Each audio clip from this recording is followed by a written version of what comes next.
Hi folks, HR Funk here. With one of the most reliable pieces of equipment that I ever purchased, what I have here is my old Bushnell laser rangefinder, and I purchased this thing back shortly after I became a SWAT team sniper, back somewhere in the mid-1990s, 1996, 1997, something like that. And in the course of the transpiring 3 decades, this thing has been exposed to everything, all different kinds of weather conditions. It's been out in the snow, it's been in the rain. I've had it with me at various ranges for training. I've had it on operations.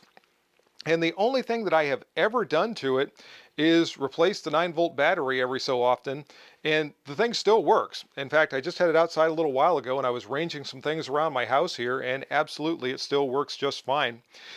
So consequently, I've never purchased a new rangefinder because this one still works even to this day. But I realized that shockingly, this basically now qualifies as an antique. And even though it spent most of its life riding around in my Alice pack back here, which probably is also an antique, and I suppose the owner of these items also qualifies as an antique these days. But I've been wondering just how far technology has advanced in the last 3 decades or so.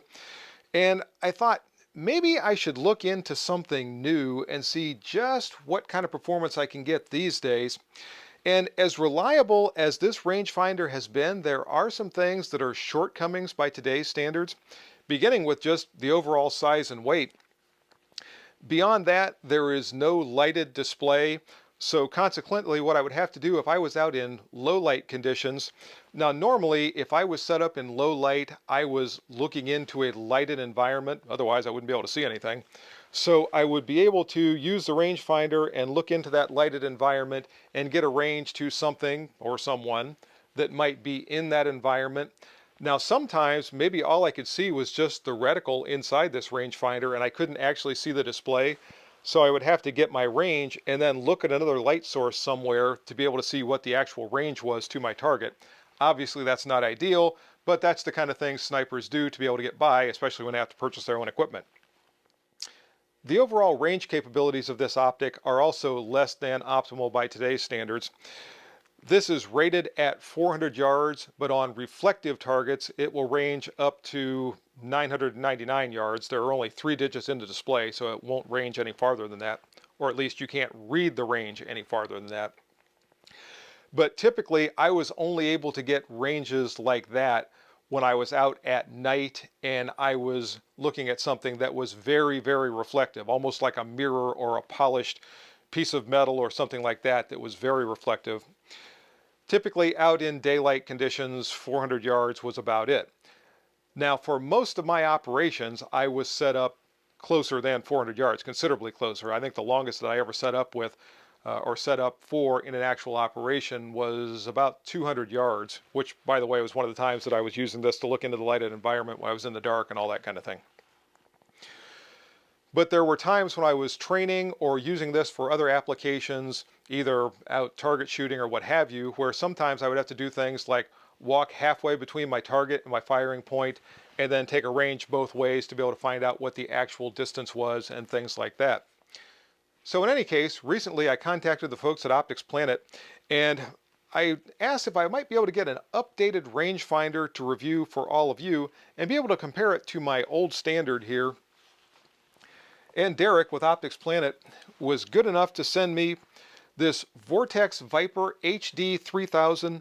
And in this video, we're going to take a close-up look at this optic. I'm going to compare it to my old rangefinder. And together, we'll see just how far range-finding technology has come over the course of the last 30 years. So here we go. So the first thing I can tell you is even before I take the plastic off of this box, the new rangefinder inside of its packaging is smaller than my old rangefinder. So there's a plus before I even open it up. Now let me get the plastic off of here, open the box, and we'll see what's inside. And inside is something I'm dropping, which was a battery, a nice little carry case. We've got a lanyard. Looks like a strap for the carrying case. A lens cloth, an operator's manual,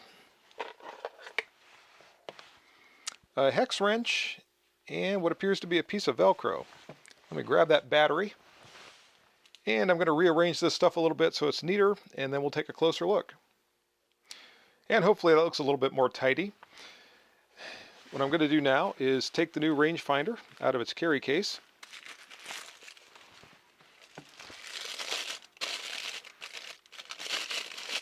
Wow, look at this.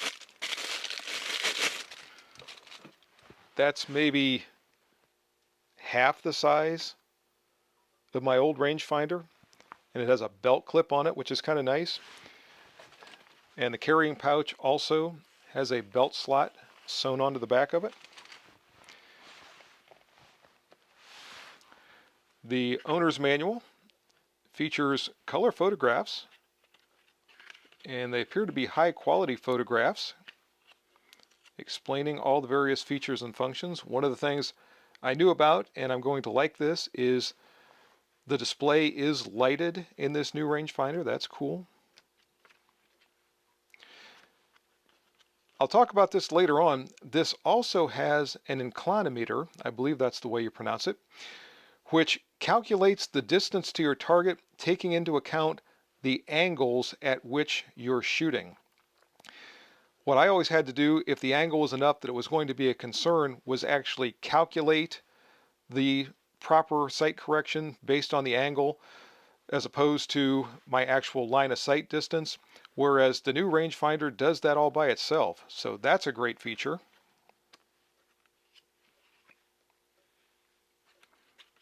More photographs. So let me read a little bit here, and then I'll come back and tell you some more about this. So I guess the next thing to look at is the specifications for this new rangefinder. And you can pause the video here if you want to, so you can get a closer look and take your time with these. But I wanted to point out the maximum range for reflective targets with this new rangefinder is up to 3,000 yards. So that's 3 times farther with reflective targets than my old rangefinder. And truthfully, as I said, that was very unusual for me to be able to even measure that far with my older unit. For a tree, maximum range is about 2,300 yards, and for something like a deer, which is not very reflective at all, is about 2,000 yards. So that's pretty impressive. The accuracy is plus or minus 1 yard at 100 yards, plus or minus 2 yards out to 1,000 yards, and plus or minus 3 yards beyond 1,000 yards. I think my old rangefinder was plus or minus 3 yards at all distances, I think, but I'm going from memory here, so I could be wrong about that. The new rangefinder is powered by a CR123 battery. I'm going to put that in momentarily. And it also has the dimensions right there. If you're interested in that, I'll try to focus it a little bit better because they're a little blurry. There we go. And as I said, you can pause the video if you want to study this all a little bit more. A couple of nice things about the rangefinder itself. The eyepiece will extend and retract. So if you're wearing glasses, you can get that to just the right place. There's also a diopter adjustment right here, so you can focus the image in the rangefinder. The belt clip that I talked about a little while ago is reversible, so you can flip it to the other side if you prefer to have it there. And let's go ahead and install this battery.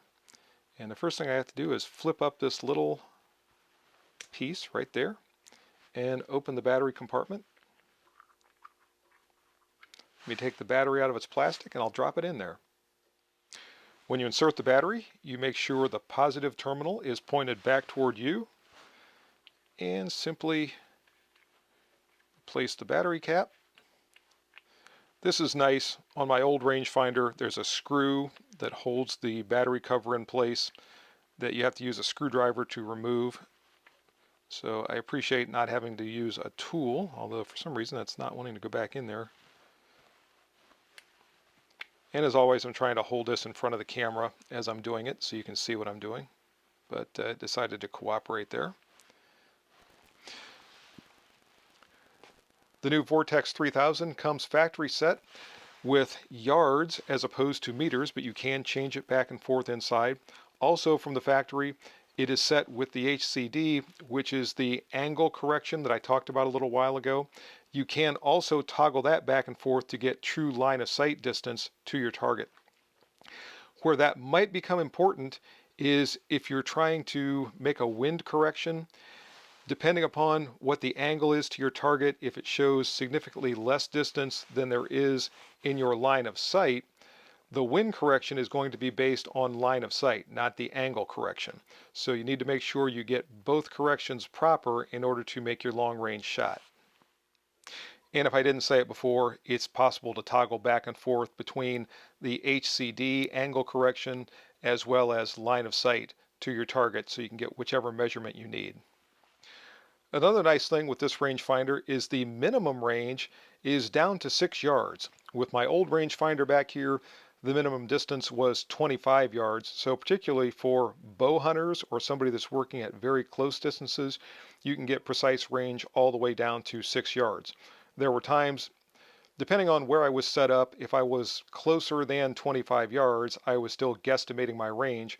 And for those of you who don't know, there's a sight correction required at very close distances when you're using a scoped rifle, just like there is at very long distances. So you have to know your distance to be able to make the proper scope correction even when you're very close in.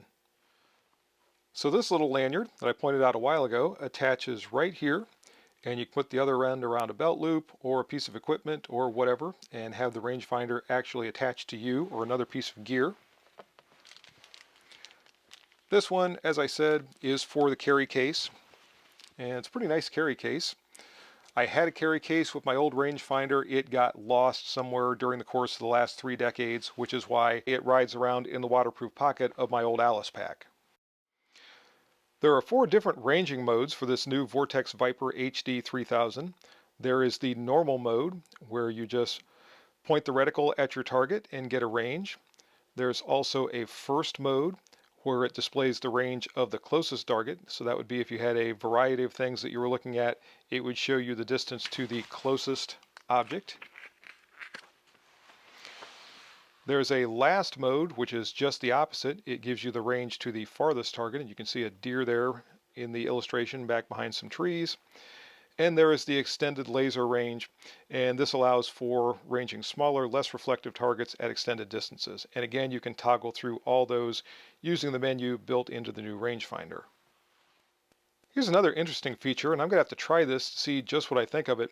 It's a scan feature, so if you keep the measure button pressed down, you can pan back and forth, and the rangefinder will continually give you the distances to various objects that the reticle is passing across. So that's kind of cool. I could see where that might be beneficial if you're trying to get some quick distances, and particularly if you're doing something like making out a range card or something like that, that could be very handy.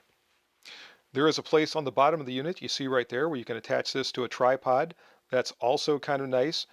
There are times where, particularly if you're looking at something relatively small at long distances, trying to hold very, very steady can be a little bit of a challenge. Being able to attach this to something that is more stable like a tripod is going to help out with that quite a bit. So I wanted to give you a quick look at the display through the HD 3000, and I'm using my bad guy target on the far wall, and when I press the measure button, we can see the display light up.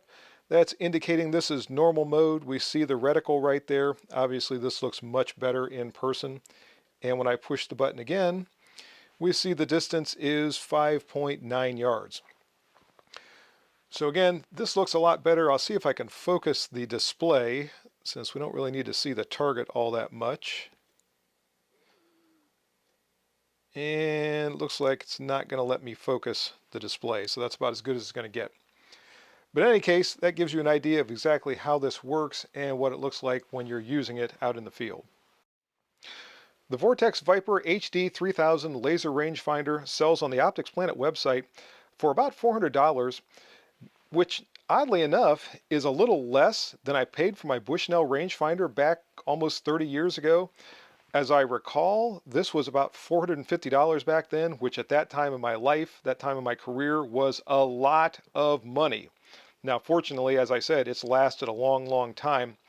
But with all of the features that I'm seeing in this rangefinder, and with it being as compact as it is, as lightweight as it is, I think it's safe to say that I can finally retire my old Bushnell. And in the future, I'm going to be using this rangefinder exclusively, so watch for it in the videos. I'll update you on its performance from time to time. This is just a first look video for me to get out of the box and show it to all of you. If you have any questions or comments about this video, as always, make sure you forward those to me. Also, remember, if you decide to purchase either the Vortex Viper HD 3000 or anything else from Optics Planet, you can use my discount code, which is HRFunk, and that'll save you 7% off your purchase, which on a $400 purchase is almost 30 bucks, so that's not insignificant. In any case, that's going to do it for now. See you next time, folks. And until then, good shooting. Bye-bye.